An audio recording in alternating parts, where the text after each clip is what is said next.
우리 함께 사도신경으로 신앙 고백하시겠습니다.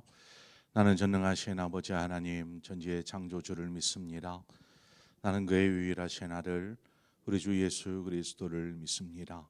그는 성령으로 잉태되어 동정녀 마리아에게서 나시고 본디오 빌라도에게 고난을 받아 십자가에 못 박혀 죽으시고 장사된 지 사흘 만에 죽은 자 가운데서 다시 살아나셨으며 하늘에 오르시어 전능하신 아버지 하나님 우편에 앉아 계시다가 거기로부터 살아있는 자와 죽은 자를 심판하러 오십니다. 나는 성령을 믿으며 거룩한 공교회와 성도의 교제와 죄를 용서받는 것과 몸의 부활과 영생을 믿습니다. 아멘. 이 시간 우리 함께 찬송가 490장 주여 지난밤 내 꿈에 배었으니 함께 찬송하도록 하겠습니다. 찬송가 490장입니다. 490장.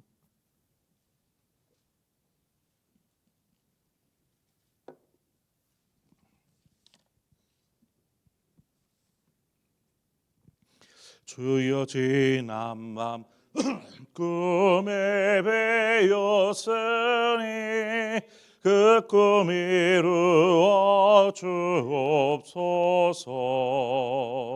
밤과 아침에 계시로 보여주사 항상 은혜를 주옵소서. 나의 놀라운 꿈 정녕 남의 깨는 장차 그는 내 발을 펴니 나의 놀라운 꿈 정녕 이루어져 주님 얼굴을 배우리라. 마음 괴롭고 아파서 낙심될 때 내게 소망을 주셨으며 내가 영광의 주님을 바라보니 앞길 환하게 보이도다. 나의 놀라운 꿈 정녕 남의 깨는 장차 그는 내 발을 펴니 나의 놀라운 꿈 정녕 이루어져 주님 얼굴을 배우리라. 세상 풍조는 나날이 변하여도 나는 내 믿음 지키리니 인생 살다가 죽음이 꿈 같으나 오직 내 꿈은 참되리라. 나의 놀라운 꿈 정녕 남의 깨는 장차 그는 내 발을 펴니 나의 놀라운 꿈 정녕 이루어져 주님 얼굴을 배우리라. 아멘. 하나님 말씀 보겠습니다. 욥기 4장 12절에서 마지막 21절의 말씀입니다. 욥기 4장 12절에서 마지막 21절의 말씀을 한 절씩 교독해서 보도록 하겠습니다. 어떤 말씀이 내게 가만히 이르고 그 가느다란 소리가 내 귀에 들렸었나니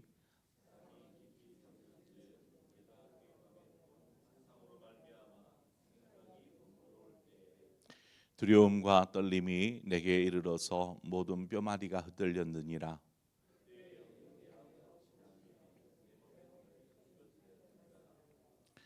그 영이 서 있는데 나는 그 형상을 알아보지는 못하여도 오직 한 형상이 내 눈앞에 있었느니라. 그때에 내가 조용한 중에 한 목소리를 들으니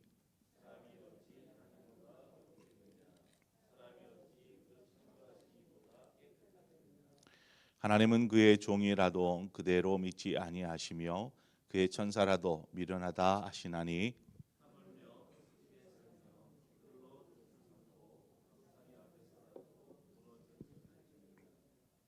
아침과 저녁 사이에 부스러져 가루가 되며 영원히 사라지되 기억하는 자가 없으리라.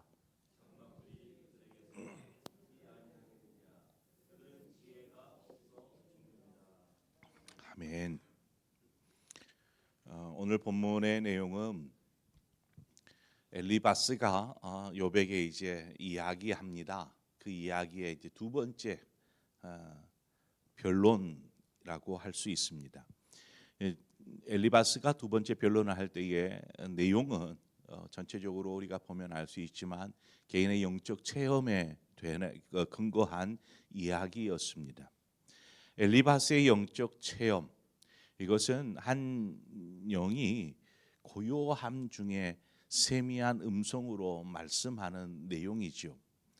엘리바스가 이런 체험을 하였는데 이 체험은 엘리바스의 어떤 신앙관 혹은 세계관을 만드는 데 있어서 매우 큰 영향을 미쳤습니다. 우리가 신앙생활을 하는 중에 이와 같은 영적 체험을 하게 됩니다. 이것은 정말 귀한 경험이 되지요. 우리가 기독교를 체험의 종교라고 이렇게 말을 할 정도로 체험은 중요한 것이고 또 중요하게 여깁니다.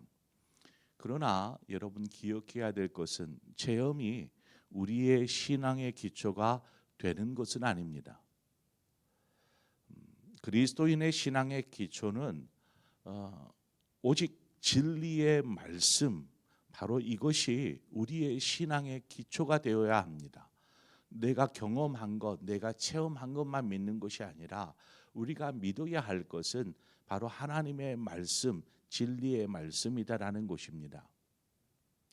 여하튼 영적 체험이라는 것은 매우 중요한데 사도행전 9장에 가보면 사도 바울, 그때는 사울이었죠. 사울이 다메섹 도상을 지나는 중에 정말 중요한 영적 체험을 합니다.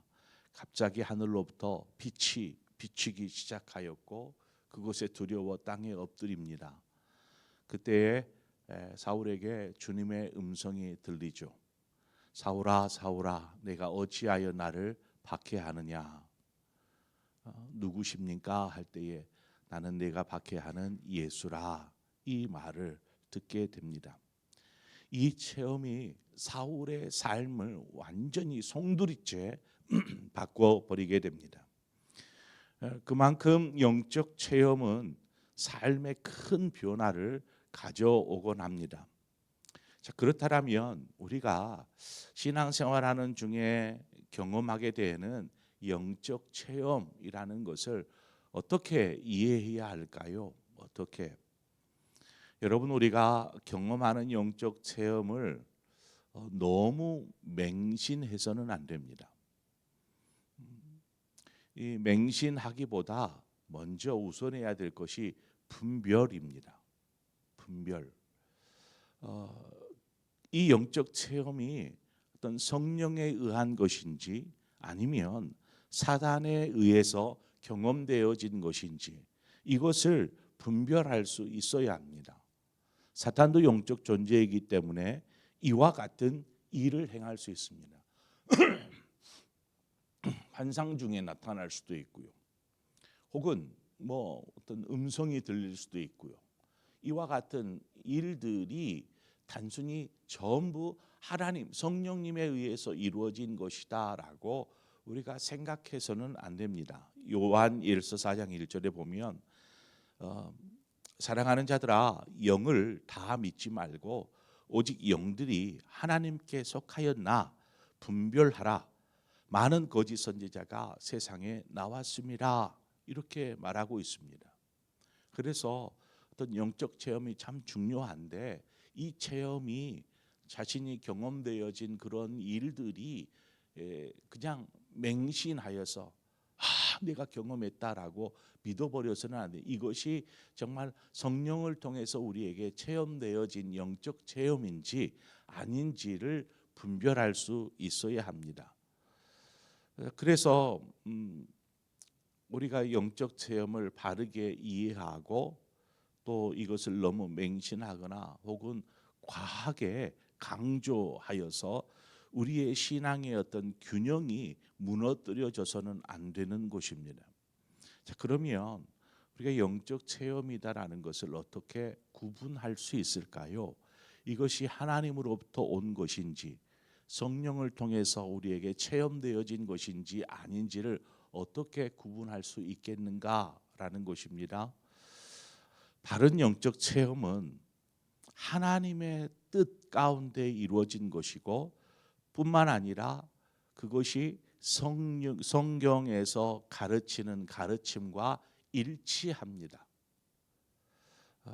아무리 명확하게 우리가 환상을 보았어요, 혹은 명확하게 어떤 음성을 들었어요 하였다 할지라도 그것이 성경 하나님의 말씀과 어긋나 있다라면 그것은 주의해서 생각해 보아야 합니다.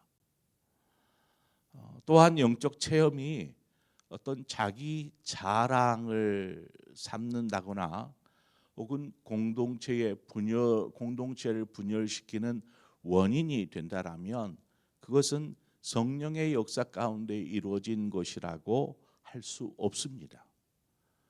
하나님께서 우리에게 어떤 영적인 경험을 하고 체험을 하도록 하신 것은 우리의 신앙과 뿐만 아니라 그것들을 통하여서 선을 이루기 위함이지, 이것을 통해서 분열을 조장하고 이것을 통해서 우리의 자랑 삼아 교만해지고 하는 것을 위해서 우리에게 이 영적 체험을 시켜주는 것이 아니기 때문에 그렇습니다. 고린도후서 12장에 가보면 사도 바울이 주의 환상과 계시 속에 어떤 영적 체험을 하냐면 삼층천을 경험합니다. 그러니까 천상의 세계를 경험한 것입니다. 정말 놀라운 것이죠. 뭐 한간에 어떤 천국을 다녀왔습니다 이렇게 이야기하는 간증하는 분들의 간증들도 분명히 있습니다. 여하튼 사도 바울이 천상의 세계를 경험하였습니다. 그런데 바울은 자신의 이러한 체험을, 영적 체험을 자랑하듯 이야기하지 않습니다. 고린도후서 12장 6절에 가보면 내가 만일 자랑하고자 하여도 어리석은 자가 되지 아니할 것은 내가 참 말을 함이라. 이것이 참 말이다라는 것입니다. 그러나 누가 나를 보는 바와 내게 듣는 바에 지나치게 생각할까 두려워하여 그만두노라. 사람들은 이해할 수도 없잖아요. 삼층천 어떠세요? 주님 하나님 만나보셨어요? 어떻게 설명합니까? 그래서 사도 바울은 자신이 보았던, 자신이 들었던 어떤 그 삼층천의 영적 세계에 대해서 사람들이 그걸 어떻게 생각할까 해서 나는 이거 자랑 삼아 막 나는 삼층천을 보았습니다, 나는 삼층천을 다녀왔습니다라고 이야기하지 않았다라는 것입니다. 바울은 그러한 자신에게 경험했던 그 경험을 자신의 가슴에 묻습니다. 가슴에 묻는다라는 말은 그 체험을 자신의 어떤 믿음의 확신으로 간직한다라는 것입니다.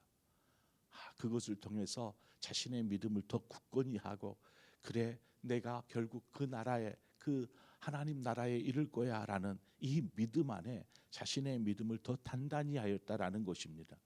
이것을 사람들에게 내가 이랬다 이렇게 자랑하고 그러한 영적 세계가 있다 이렇게 막 하지 아니하였다라는 거죠. 우리 같으면 우리가 무슨 경험했다, 영적 체험을 했다. 그러면 이 사람 저 사람 막 이렇게 자랑 삼아 이야기하지 않겠습니까? 근데 바울은 그렇게 하지 않고 오히려 이후에 보면 바울은 그런 영적 체험을 자랑하기보다 자신의 육체의 문제, 육체의 가시에 관련된 것들을 자랑합니다. 어, 그렇게 한 것은 영적 체험보다도 더 중요한 것이 어떤 삶에서 하나님 앞에 겸손과 순종이라는 것을 이야기해 줍니다. 어떤 영적 놀라운 체험보다 더 중요한 것은 내가 오늘의 일상의 삶을 통해서 하나님 앞에 겸손하고 늘 말씀에 순종하는 삶, 이것이 더 낫다, 더 중요하다라는 것을 말하죠.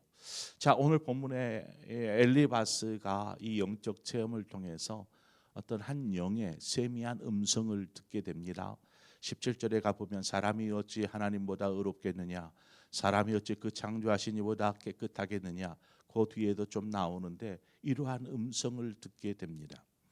엘리바스가 욥에게 자신이 경험한 이 영적 체험에 대해서 지금 이야기하고 있는 이유가 무엇이겠습니까? 그것은 자신이 지금 욥에게 하는 이야기가 옳다, 정당하다라는 것을 주장하기 위함이었습니다. 욥이 나는 하나님 앞 그 죄 없이 그 계속해서 우리가 어제도 살폈지만 욥은 하나님을 경외하면서 죄에서 떠난 삶을 살아왔습니다. 그것들을 강조했었고, 그런데 엘리바스가 말하고자 하는 것은 무엇입니까? 욥, 당신의 그 지금의 그 고난은 죄와 연결되어 있다라는 것을 주장하고자 함이죠. 욥이 자신이 죄 없이 고난을 당하고 있다라는 그 억울함을 생각할 때에 엘리바스는 이 체험, 이 영적 체험을 이야기하면서 욥의 과거가 죄와 무관하지 않다라는 것을 이야기하는 것입니다. 의인은 없나니 하나도 없으며라는 말씀과 같이 인생은 누구라도 하나님 앞에서 어떤 거룩하거나 의로움을 이야기할 수 없습니다. 단지 우리가 하나님 앞에서 하나님 앞으로 또 담대히 나아갈 수 있는 것은 그저 십자가의 대속의 은혜를 인함입니다. 이 의가 자신에게서 나온 자신의 의가 아니라 우리 그 하나님께서 우리에게 의롭다 칭하여 주신 것, 그 대속의 은혜를 말미암아서 의롭다 칭하여 주신 것입니다. 믿음으로 말미암아 의인이 되어진 것이죠. 그것은 우리에게서 나온 것이 아닙니다. 그래서 이는 누구든지 자랑치 못하게 하려 함이니라 성경은 말하지요. 그러므로 우리가 더더욱 겸손해야 하고 이것을 생각하면 우리는 감사의 삶을 살아야 하는 것입니다. 엘리바스라는 사람이 이야기하는 바와 같이 쭉 뒤에 보면 인생에 대해서 참 인생은 먼지와 같다라는 성경 말씀과 같은 주장을 하고 있습니다.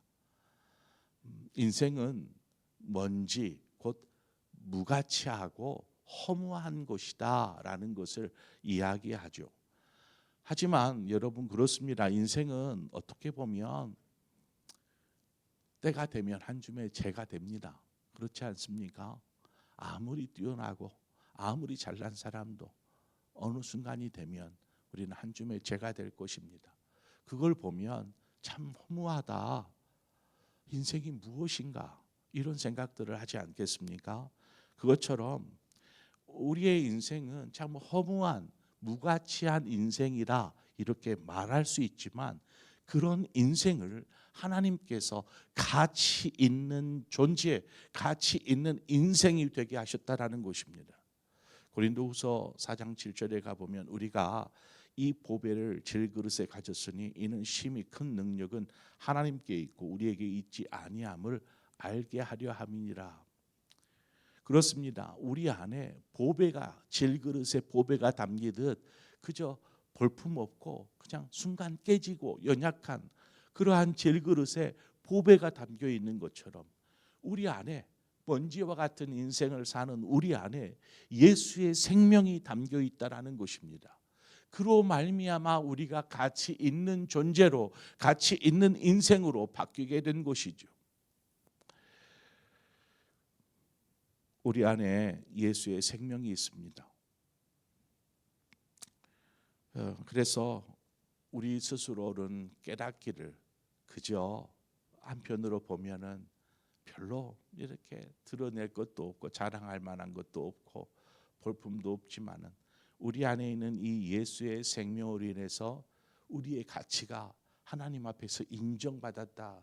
나는 가치 있는 존재다라는 것들을 우리가 알고 그 가치 있는 존재에 합당한 삶을 살아야 한다라는 것입니다. 우리가 생각해야 될 것이죠. 너희는 먼지야. 너는 무가치해.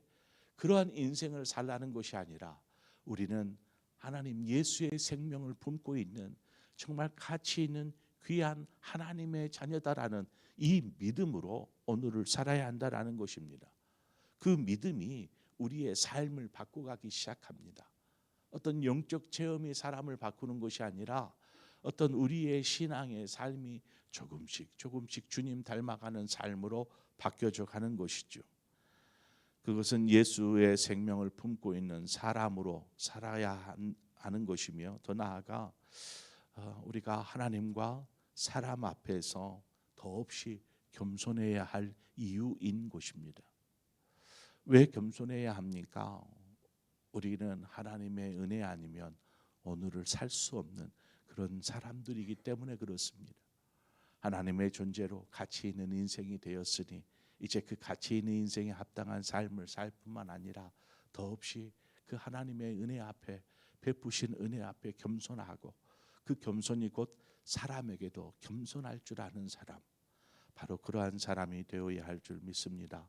오늘 이 시간 우리가 말씀을 생각하면서 바로 하나님이 기뻐하시는 삶을 위해서 나는 어떤 삶을 살아야 될까? 우리가 경험되어지는 어떤 영적인 체험들을 우리가 어떻게 이해하고 받아들이며 이것을 우리의 신앙으로 바꾸어서 하나님 앞에서 정말 신실된 믿음과 거룩한 신앙으로 살아야 할까?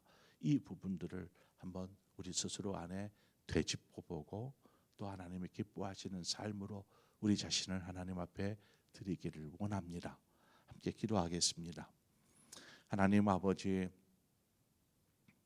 우리가 이 땅을 살아가는 동안 분명히 하나님 살아계시고 전능하시고 또 우리와 함께 하시기에 우리 가운데 때로는 세미한 음성으로, 때로는 환상 가운데, 때로는 꿈 가운데에서 우리에게 보여주시기도 하고 말씀하여 주시기도 하는데, 그럴 때마다 우리가 그것만을 붙잡고 사는 인생이 아니라 하나님, 그것으로 인해서 오히려 우리의 믿음의 삶에 어떤 재충전의 기회로 삼아 더욱 믿음 안에 하나님의 말씀을 붙잡고 순종하며 살아가는 우리의 건강한 신앙이 되게 하여 주옵소서. 무엇보다도 하나님, 우리가 이 땅을 살아가는 동안 어찌 보면 참 보잘것없고 무가치한 인생처럼 보여지지만 하나님은 그런 우리를 귀하게 여겨주시고 은혜 베푸셔서 하나님의 자녀 삼아 주셨을 뿐만 아니라 너는 귀하고 보배롭고 존귀한 자로 하나님 그렇게 우리를 여겨주셔서 감사합니다. 우리가 그 은혜를 입은 자로서 예수의 생명을 품고 있는 자로서 이 땅을 살아갈 때에 또 오늘 하루를 살아갈 때에 정말 은혜 입은 자의 합당한 삶을 살게 하여 주시고 또한 더불어서 많은 하나님 앞에서 사람 앞에서 하나님 늘 겸손한 우리의 신앙의 태도가 되게 하여 주옵소서. 그래서 우리의 신앙을 통해서 많은 사람들에게 귀감이요 덕이 되게 하여 주시기를 원합니다. 주님, 오늘 하루의 삶을 통해서 주님 홀로 영광 받아 주시옵소서. 예수님의 이름으로 기도합니다. 아멘. 오늘 이 시간 말씀을 생각하면서 하나님, 제가 영적인 체험을 해보지를 못했는데 하나님 꿈속에서라도 하나님의 음성을 좀 들을 수 있으면, 하나님 환상 가운데서라도 주님의 영상이라도 볼 수 있었으면, 그런 소망이 있습니까? 주님 살아계시기에 분명히 여러분에게 말씀하시고 또한 여러분에게 보여주실 줄 믿습니다. 무엇보다 늘 하나님은 말씀을 통해서 이 새벽마다 말씀하고 계시기에 우리가 귀 기울여서 하나님의 음성을 들을 때에 하나님께서 여러분의 삶을 더욱 믿음 안에 귀한 존재로 또 하나님의 영광을 위해서 여러분의 삶을 사용하여 주실 줄 믿습니다. 우리 그것을 위해서 함께 기도하고 더불어서 우리의 삶이 하나님의 기쁨 되어지는 삶이 되기 위해서는 먼저 우리 스스로 나는 어떤 존재인가, 나는 하나님 앞에서 얼마나 귀한 사람인지를 하나님 이 시간 다시금 기억하면서 함께 기도하며 나아가기를 원하고, 또 우리 교회에 여러 환우들이 있습니다. 암투병 하시는 여러 성도님들이 계시는데 위에서 여러분 함께 기도해 주시고, 그 외에도 여러 가지 질병의 이유로 고통 속에 있는 성도들이 있습니다. 여러분들이 함께 위에서 기도해 주시고 또 여러분 각자의 기도의 점으로 기도하시다 자유롭게 돌아가시겠습니다. 함께 기도하겠습니다. 주신 하나님 아버지의 은혜와 사랑을 감사합니다. 하나님, 이 새벽 우리를 주의 전으로 불러주셔서 감사합니다.